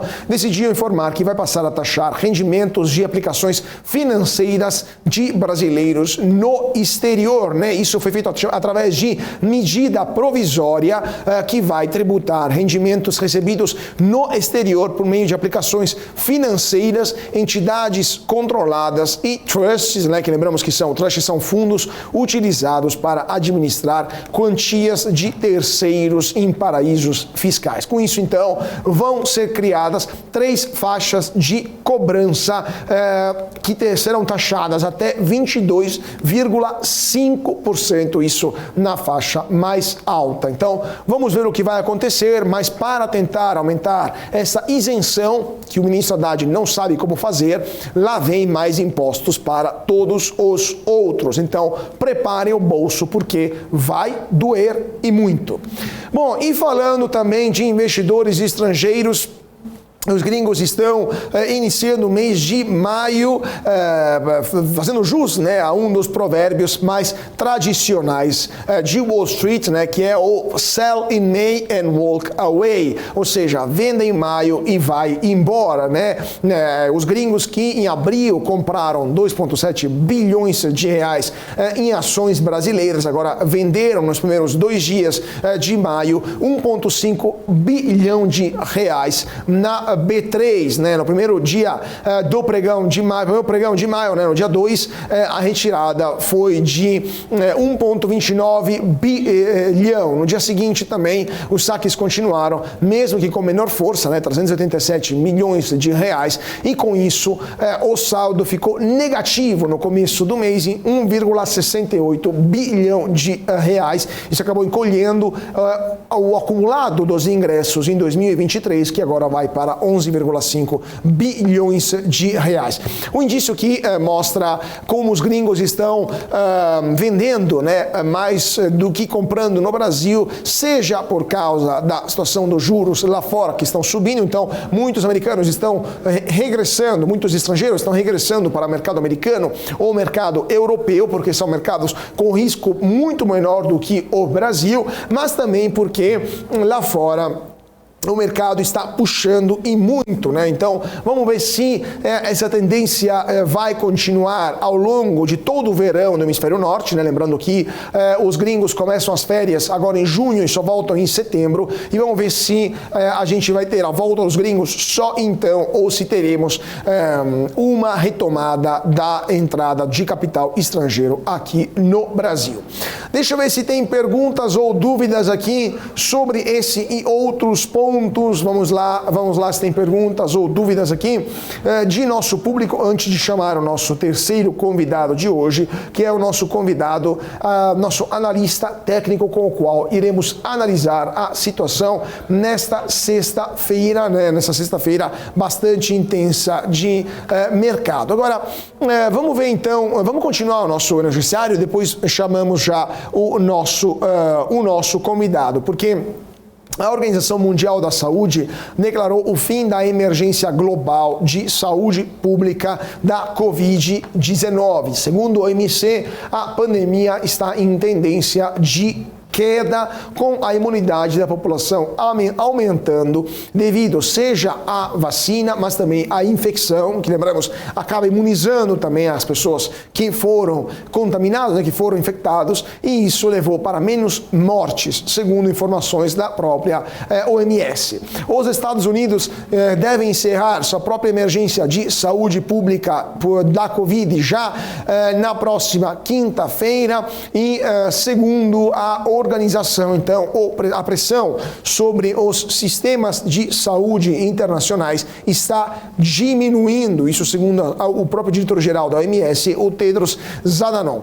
Agora, essa tendência, então, permitiu que muitos países voltassem a ter uma vida normal, né, voltassem a normalizar a situação, e lembrando que, gente, por outro lado, quase 7 milhões de pessoas morreram em todo o mundo por causa do vírus, do coronavírus, né, né, do vírus da Covid-19 desde que a OMS declarou a emergência sanitária pela primeira vez no dia 30 de janeiro de 2020. Né? Agora vamos ver o que vai acontecer. Segundo a OMS, o número mais realista é de pelo menos 20 milhões de mortos em todo o mundo, né?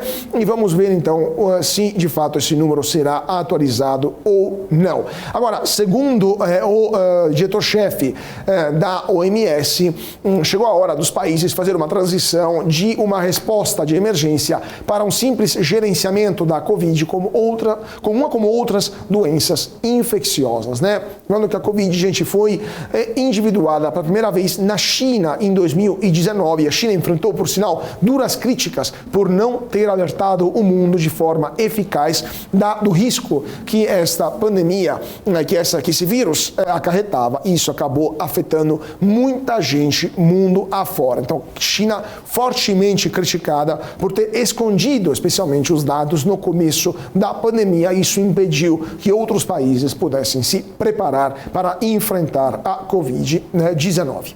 Bom, vamos ver então mercado nesse momento. Temos Ibovespa, o aftermarket está continuando, ainda não terminou, mas Ibovespa continua em alta de 2,91%. Não temos maiores mudanças aqui na Braskem, que continua em alta de 23,62%, Petz também 15,99% e Alpargatas 11,98%. Agora, por outro lado, vamos ver se confirma a maior queda do dia, o açaí que chegou a cair mais de 9% ao longo desta sexta-feira, está caindo agora 8,45%. Embraer caiu 2,54% e Semig, terceira pior do dia, 2,38%.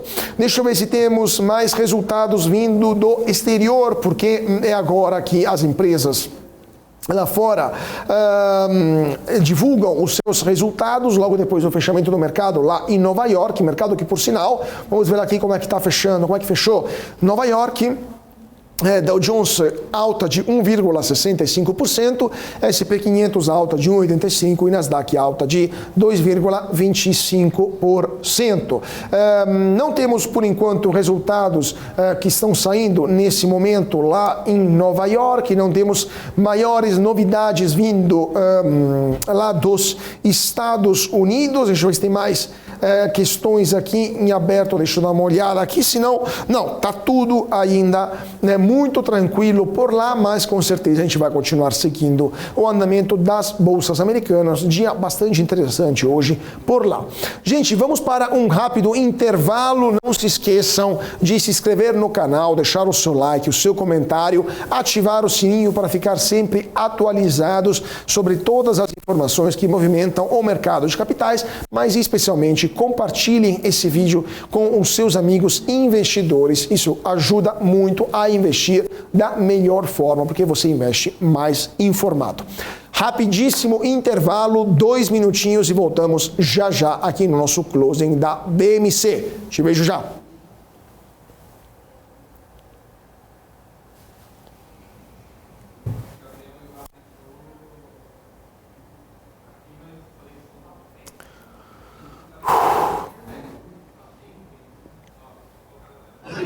Acho que não. Não atrapalhei não, né? Oi? Não, relaxa. O pessoal tá no meio do jornal lá, relaxa. Também para desse lado aí. Tá.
BMC News, informação que gera valor.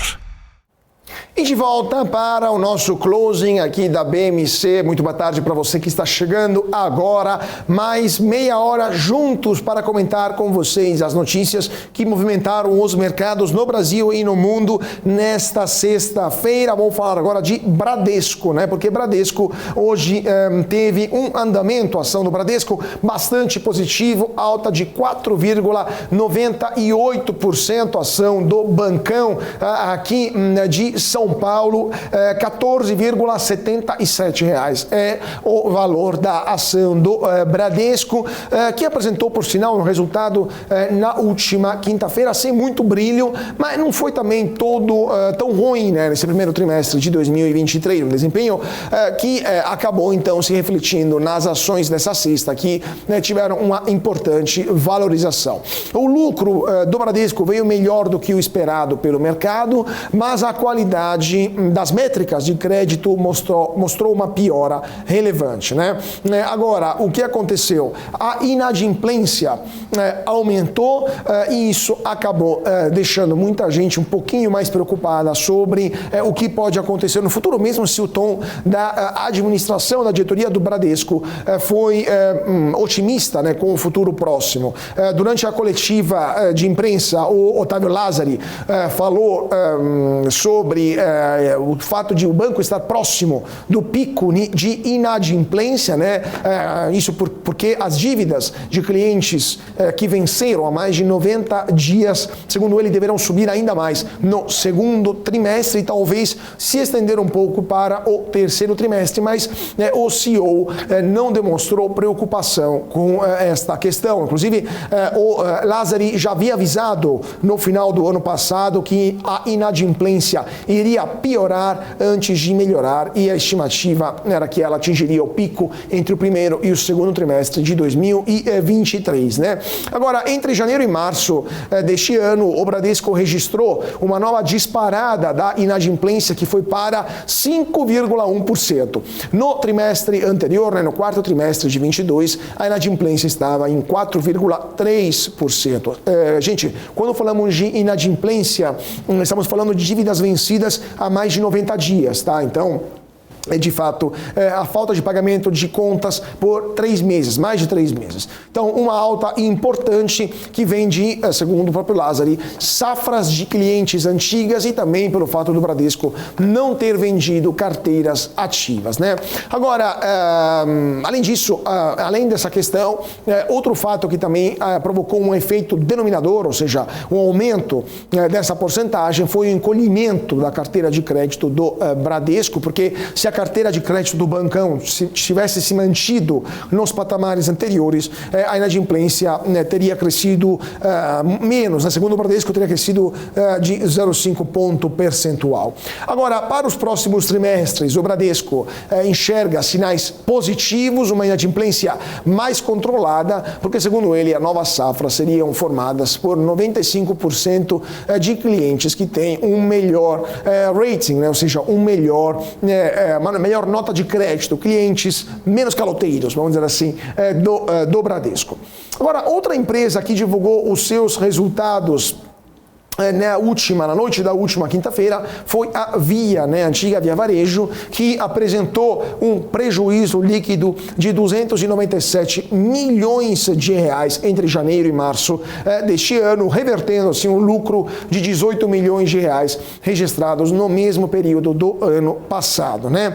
Agora, mesmo assim, as ações da Via não sofreram muito nesta sexta-feira, alta de 3,72%. Isso mesmo assim, no começo do pregão, as ações da varejista caíram de forma importante, passaram de R$1,90 para R$1,76, mais ou menos. Depois voltaram a subir, passaram boa parte do pregão em queda. Estou vendo aqui ao vivo com vocês o profit da Neológica, e somente no final do pregão tiveram uma alta importante, fechando o dia com uma valorização de 3,72%. Então, a Via, mesmo com o resultado negativo, a Via teve uma valorização cotação de suas ações nesta sexta-feira. O valor total das vendas foi de 10,9 bilhões de reais e teve uma alta, né, de 2,6%, enquanto a receita líquida caiu 0,6%. Foi para 7,3 bilhões de reais, com a margem bruta de 32,1%. Agora, a Via teve uma queda de 12% nas receitas brutas das vendas online, do canal online, foi para 3,2 bilhões de reais, enquanto a receita nas lojas físicas cresceu de 10,3%, foi para 5,5 bilhões de reais, né? O cenário mais restritivo para as compras online foi um dos destaques que a empresa indicou no release de resultados e por isso a empresa fortaleceu sua participação na venda física, né?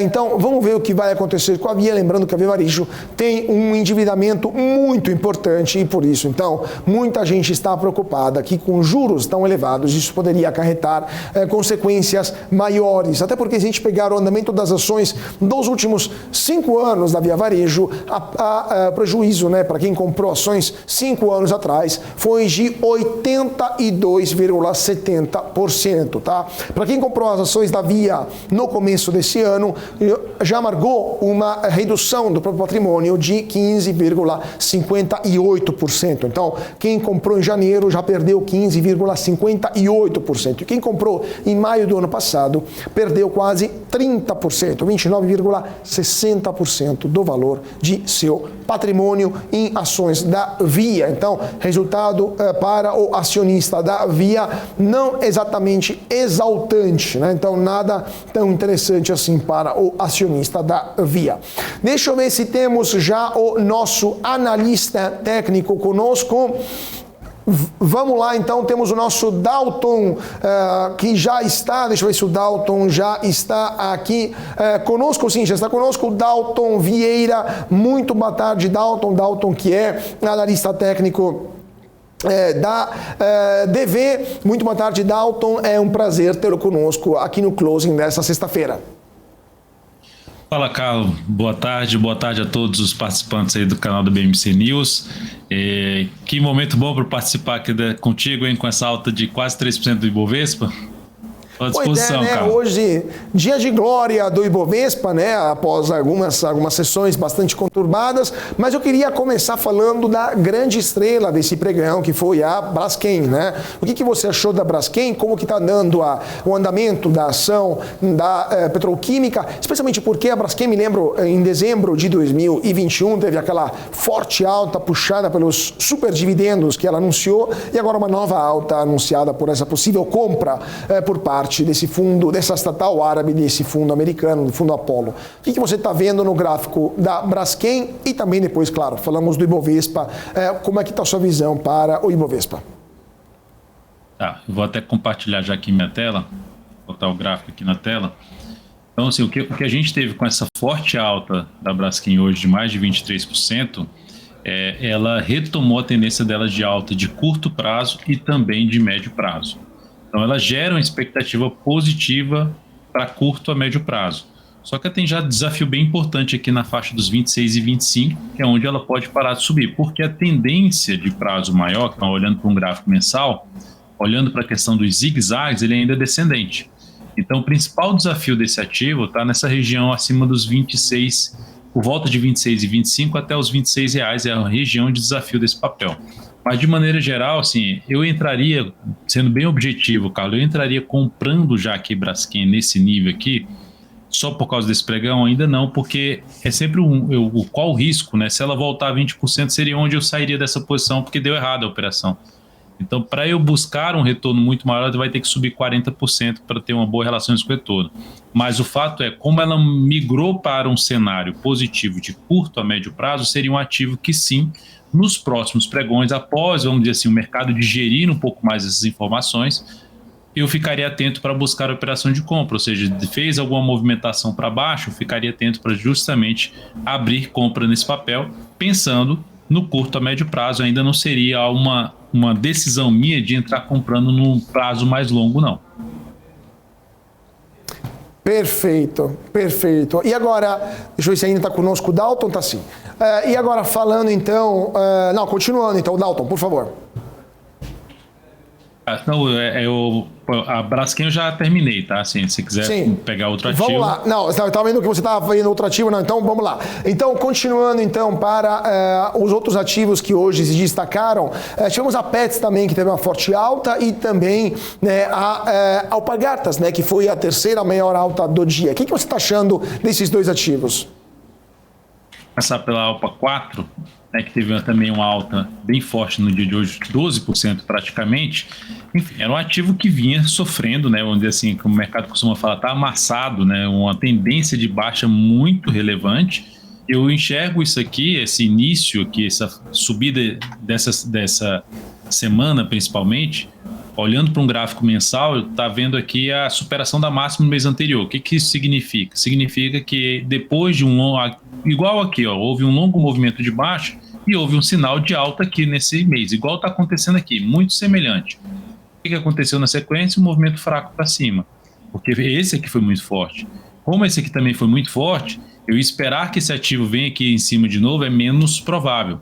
Então, mais uma vez, é um ativo que está dentro de uma tendência de baixa de médio a longo prazo, que pode passar por uma correção dessa tendência. E a correção dessa tendência tende a favorecer operações de compra de curto prazo, não de prazo mais longo, porque de curto prazo ela está revertendo aqui a tendência no pregão de hoje. Então, para quem está comprado nesse ativo, posicionaria ali um stop na faixa do 7,16 e buscaria tentar pegar algo maior para cima. E para quem está de fora, movimentação do preço para baixo tende a trazer oportunidade mais interessante de compra do que simplesmente já comprar aqui nesse pregão. Mas o fato é, ela gera uma expectativa, até vou colocar aqui novamente no gráfico mensal, gera uma expectativa de correção que pode trazer esse papel mais aqui para cima, e aí a gente sendo um pouquinho mais otimista ali na faixa dos R$11 e na sequência na faixa de 12,80. Sendo mais otimista, ela está em 8,60 nesse momento.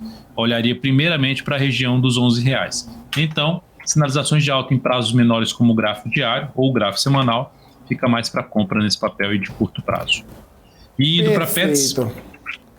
Antes de ir para a Petz, Dalton, só queria te interromper rapidinho, Dalton, porque temos aqui o nosso Gabriel Gabriel Monteiro está no Expo Center Norte aqui em São Paulo nesse momento. Ele está participando, está cobrindo, né, a 5ª edição do Encontro Nacional de Inovação da Construção a Seco. Então, eu só queria chamar o Gabriel aqui ao vivo, depois voltamos com o Dalton. Gabriel, como está o evento aí no Centro Center Norte e como é que está o sentimento do mercado da construção civil nesse momento? Boa tarde.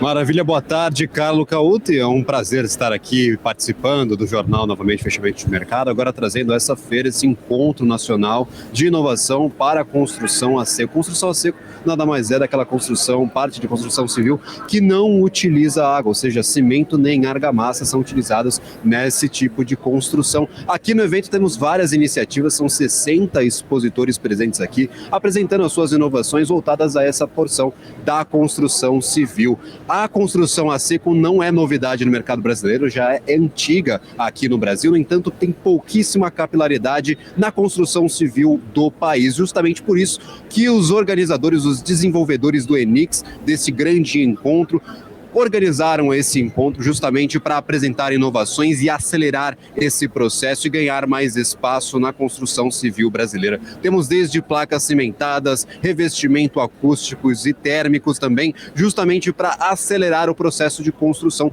também pensando, claro, nesse déficit habitacional que temos aqui no mercado brasileiro. Para esse tipo de construção, as grandes novidades, as grandes vantagens são, claro, a agilidade, se constrói uma casa de forma muito mais rápido, muito mais ágil. Também os custos podem ser reduzidos com mão de obra, com a necessidade de materiais, e nestes momentos que o mercado todo está batendo a ponta do lápis, fazendo contas, sempre é muito importante ficar prestando atenção nesses pontos. E também, claro, a grande inovação é a questão da sustentabilidade. Falamos de ESG para todos os mercados e a construção civil não foge dessa expectativa. Então, grandes inovações, são 60 expositores, 2 dias de evento. Infelizmente, esse é o último dia de encontro. Para quem está acompanhando a gente de casa, não vai conseguir conferir aqui as novidades. No entanto, traremos todas as novidades aqui, todas as inovações na programação da BMC News. Um abraço para você, Carlos. Continuamos aí com o mercado que está bem agitado no dia de hoje.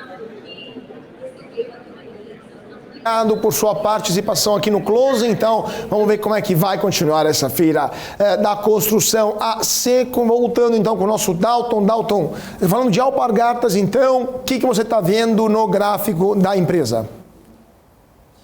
A da Alpargatas a gente chegou a falar, né? Abordar. Então, Pets, agora a gente ficou de falar Pets. Isso aí. Boa, cara. Então aqui a gente teve um movimento também muito relevante hoje, alta aí de 16%, rompendo diversas resistências. E com base nesse rompimento de diversas resistências aqui da Pets 3, ela retoma a tendência dela de alta de curto prazo, que era um papel também bem, né, com uma tendência muito forte de baixa, que novamente ela está fazendo a superação da máxima do mês anterior. Isso significa dizer aumento da chance de ter uma correção da tendência de baixa. Então a tendência de prazo mais longo segue sendo de baixa, mas com a expectativa dela poder caminhar ali para a média, que nesse momento está na faixa de 8,93. E aí como capturar esse movimento, né? Seria através, vou comprar aqui esse ativo no 6,90, vou jogar aqui uma ordem de, se ela voltar a cair e voltar para baixo 6,10, eu encerro essa posição. Isso me geraria um prejuízo aqui na faixa de 12%, mas com a ideia de tentar pegar um movimento de subida aqui de prazo maior, que possa entregar pelo menos 2 vezes esses 11%, 12% aí de prejuízo, que seria o risco da operação. Então, nesse momento, onde ela está gerando essa sinalização de alta, é algo relevante, que cria uma expectativa dela poder ganhar força aí no curto prazo, um pouco mais para cima, olhando para alguns tetos, como eu acabei de mencionar, mais próximo ali dos R$9, é um teto principal desse ativo. Perfeito, perfeito. Agora, deixa eu ver se tem perguntas aqui por parte do nosso público. Tem gente perguntando de Usiminas, tem gente perguntando também de Itaú. Deixa eu ver aqui, tem gente perguntando de Assaí também, né? Que hoje foi uma das maiores quedas. O que você está achando dessas 3 empresas? Vamos lá. Usiminas, né? Primeiramente. Usiminas gerou uma reversão boa aqui de sinalização de baixo pelo gráfico diário. Retomou sua tendência de alta de curto prazo, pelo gráfico semanal também rompeu aqui um nível importante. Então o caminho mais provável para esse papel é ir para a região dos R$8 até o patamar de 8,27. Quem já está comprado, ótimo, posiciona o stop aqui, a ordem é o limite de perda na faixa ou stop de proteção de lucro na faixa de 7,07 e tenta pegar esse movimento aí caminhando para a faixa de R$8 até a região ali dos R$8,20. É o caminho mais provável desse ativo. Isso significa dizer que nos próximos pregões, movimentação contrária aqui tende a trazer mais oportunidade de compra em Usiminas. Outro foi Itaú, né, que você comentou, Carlos. Itube 4 gerou aqui a reversão de tendência, inclusive foi um ativo que a gente recomendou compra no pregão de hoje, visto que até pelo gráfico semanal ela está proporcionando a sinalização também de alta aqui. Então a expectativa para Itaú é que ela venha romper uma zona de resistência na faixa dos 26,57, ela ganhe mais força para cima e fazendo até uma projeçãozinha de alta aqui nessa ação, a expectativa seria uma primeira projeção em 26,85 e a segunda projeção nos R$28,40. Então o ativo aqui para mim, no pregão de hoje, gerou até uma sinalização de abrir compra aí, pensando em ficar posicionado por mais alguns pregões aí, ou até mesmo algumas semanas em Itaú. E o outro foi, desculpa... tinha gente perguntando aqui Então, Usiminas... tem gente perguntando de Vale também. Itaú, eu lembro que foi Usiminas, Itaú e tinha mais um que eu esqueci, mas vamos lá, vamos falar de Vale. Vamos falar de Vale, tem... Não, Usiminas e Assaí. Estou vendo aqui Assaí. Assaí, é verdade, boa. Isso. Desculpa não ter lembrado aqui, obrigado, Carlos.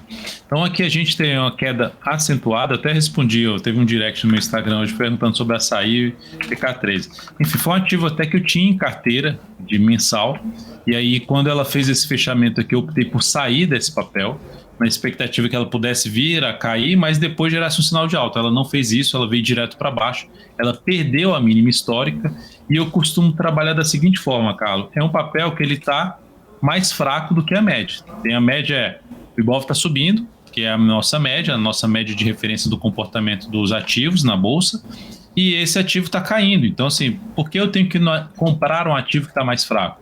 um ativo que gerou uma sinalização de alta no pregão de ontem e hoje reverte. Então, ela não tem suporte histórico pela frente, caminho mais provável ainda para baixo, por mais que esteja afastada da média, ela pode justamente fazer esse tipo de movimento, ó, volta, sobe, testa a média, pula fora dessa operação.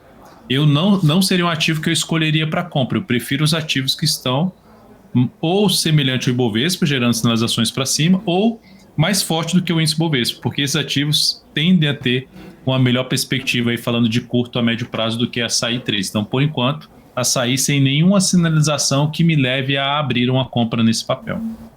Perfeito. Deixa eu ver aqui quem está perguntando. O Helder está querendo saber de Braskem, mas já falamos de Braskem. Tem o Albino, está querendo saber de Vale. E temos também, deixa eu ver quem está querendo saber de outras empresas. Tem muita gente perguntando nos últimos dias que a companhia brasileira de alumínio também, né? O que você está achando da CBAV3, que é uma empresa que, por sinal, foi indicada por muitas casas de análise, né? Muitos bancos, muita research. Mas aqui, na verdade, está desapontando muita gente, né? Sim. Vamos lá. Então, primeiro, começando pela Vale. A Vale fechou hoje bem, com alta de 3,3%, mas ela não mudou a tendência dela de curto prazo, continua sendo de baixa. Ela muda essa tendência se a Vale voltar para cima dos 72,42. Olhando para um prazo maior, também, olhando semanal, está a tendência de baixa. E olhando para o gráfico mensal, se eu fosse falar assim, primeiro, eu sou investidor e eu quero pensar em Vale, em qual o momento mais interessante, qual seria o nível de preço mais interessante para eu pensar uma compra de prazo maior e num lugar mais legal em termos de gerar relação risco-retorno. Seria aqui na faixa ali dos R$63 até o nível de preço dos R$60. De 63 a 60 é a faixa de preço que eu me interessaria por fazer aporte de prazo maior de uma compra nesse ativo. Pensando no curto prazo, abre a chance para quem tem apetite maior ao risco, visto que ela está contra a tendência, o ativo está dentro de uma tendência de baixa, de abrir compra na superação da máxima do dia de hoje, a partir do próximo pregão, pode ser até na superação do 69,33, tentando pegar justamente ou um movimento aqui de até a média, ou mesmo um movimento maior para o fechamento desse gap de baixa, lá no 74,66. Seria a principal alternativa de compra de curto prazo, mas eu não pensaria num prazo mais longo em Vale 3 para pensar em projetar uma compra. A partir daqui é um fundo que ela vai voltar lá para a faixa de 85 a 90. Eu não consigo ver isso como mais provável nesse momento para Vale 3. E CBAV 3, e no caso da CBAV 3, do gráfico mensal, pode falar. Já vou te... Enquanto você estava lá procurando, desculpa, tem Taesa, tem gente perguntando de Taesa e de Melius também. Então, CBAV, Taesa e Melius são as outras três bastante perguntadas aqui. Tá bom, ótimo. Obrigado, Cato, por informar os ativos. Aqui a gente tem, tendência de baixa de CBAV. Tem sinal de alta ainda, beleza. Aí eu vou descer o tempo gráfico, isso aqui a gente está falando do gráfico mensal. No semanal, tem a chance aqui, com essa sinalização, já tinha um sinal de padrão de reversão dos candles, chamado de martelo, e essa semana conseguiu superar a máxima da semana passada, fechamento aí dessa semana em 5,38. Isso gera o quê? Um sinal de fundo que aumenta a probabilidade da gente ter um movimento de recuperação aqui ou mesmo mais lateral. Então a gente tem uma expectativa de recuperação desse papel no curtíssimo a curto prazo. Não abriria compra para prazo mais longo ainda no papel, não. E aqui hoje ela gerou uma alternativa de abrir compra de curto prazo. Gerou o chamado pivô de alta, que é um sinal gráfico que retoma a tendência de alta de curto prazo pelo gráfico diário, e o stop, o limite de perda para essa compra ficaria aqui abaixo da mínima de hoje em 4,92. Isso significa dizer um stop ali na faixa de 8,7%. Então, tenta buscar aqui para quem entrar comprando, pelo menos aqui ali na faixa de uns 13% a 15%. Primeira resistência ali na faixa dos R$6, número redondo, e depois disso na faixa dos R$6,27, R$6,30. Então, ativo passando por uma expectativa melhor de curtíssimo a curto prazo, mas por um prazo mais longo, CBAV ainda não seria minha escolha para botar na carteira, por exemplo, mensal. Depois nós temos a Melius, que você comentou, né? Cash tem Taesa primeiro. Isso. Tae 11. Aqui tá tendo um bombardeio de ativos. A galera aqui tá empolgadíssima com os seus gráficos. Estou vendo aqui tá pipocando ativo atrás do outro. Não sei se vai dar tempo de falar de todos. Mas vamos lá então, Taesa. Tá. Beleza, Taesa ainda um cenário um pouquinho mais travado no curto prazo, mas um leve viés de alta. E não seria aquele ativo que enfim, se eu fosse optar por algo, seria mais compra. Só que o problema é o posicionamento de um limite de perda aqui de 4,4%. Para esse papel é muita coisa. Assim, a volatilidade é mais baixa e a proximidade de resistência aqui é bem próxima. Enfim, não seria um ativo que eu abriria compra de curto prazo, apesar do viés de alta dela poder chegar aqui na zona de resistência na faixa dos R$37. Por enquanto, viés é positivo. Quem está posicionado, quer ficar ali pelo menos posicionado um pouquinho mais de tempo, bota o stop abaixo da mínima dessa semana. Lá na casa dos 34 e 36 estaria bem posicionado, ou seja, a expectativa é que a próxima semana de uma grande semana de alta, uma semana de indefinição, batendo na média e fechando lá em cima, expectativa da próxima semana ser uma semana mais positiva para esse papel, desafio mais importante em termos de resistência, região dos 36,50, seguido de 37,50. Perfeito. Depois tem Cash 3. Isso, tem Melius. Eu já vou aproveitar te perguntando. Magalu, tem o Regis está perguntando aqui de Magalu também, então além da Melius, vou te perguntar também de essa outra queridinha do mercado. Magalu. Bom, então vamos lá. Cash 3, tendência de prazo mais longo continua sendo de baixa, não tem nenhum sinal de alta ainda. Tendência de curto a médio prazo gráfico semanal ainda também de baixa, ela muda para uma tendência indefinida se na próxima semana superar a máxima dessa, ou seja, superar os 88 centavos, ativos que valem abaixo de R$1, ruim, mas assim, de maneira geral, se eu fosse olhar para esse papel, onde é que ele começa a ter uma expectativa melhor de subida, pensando no curto a médio prazo, é esse ativo voltar a trabalhar aí acima de R$1,06. Pelo gráfico diário, temos um sinal de alta? Temos. Eu prefiro o sinal de alta da Cebave 3 do que da Melius, da Cash 3. Eu prefiro abrir uma compra do que nesse ativo aqui, porque já tem alguns pregões tentando subir e é só agora que ganhou força. Mas enfim, quem abriu compra, deixa o stop aí nos 81 centavos e tenta pegar um movimento de subida até a região de R$1 a R$1,06, que é a zona de resistência mais importante. MGLU 3, ação que já tinha gerado um sinal bom no pregão de ontem, de retomada do viés de alta, confirmou hoje com essa alta de 6,72%.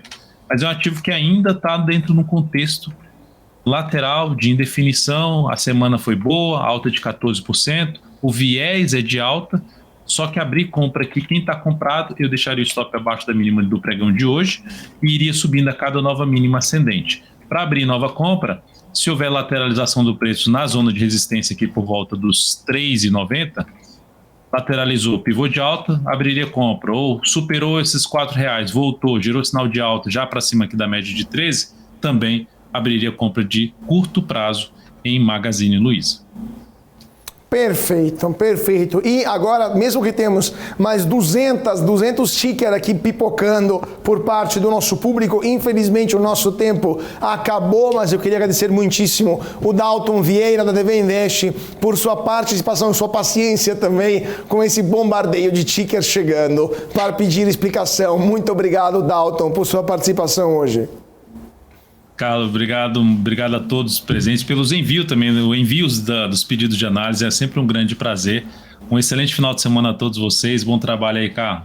Até mais. Muito obrigado, Dalton. Bom final de semana. E também estamos terminando nosso closing desta sexta-feira. Muito obrigado a todos pela participação. Muito obrigado a você que está seguindo a gente nas redes sociais. Sigam no Twitter, no Facebook, no Instagram, no YouTube. Não se esqueça de deixar o seu comentário também, o seu like e ativar o sininho para ficar sempre ligado em todas as notícias que mexem com o mercado financeiro.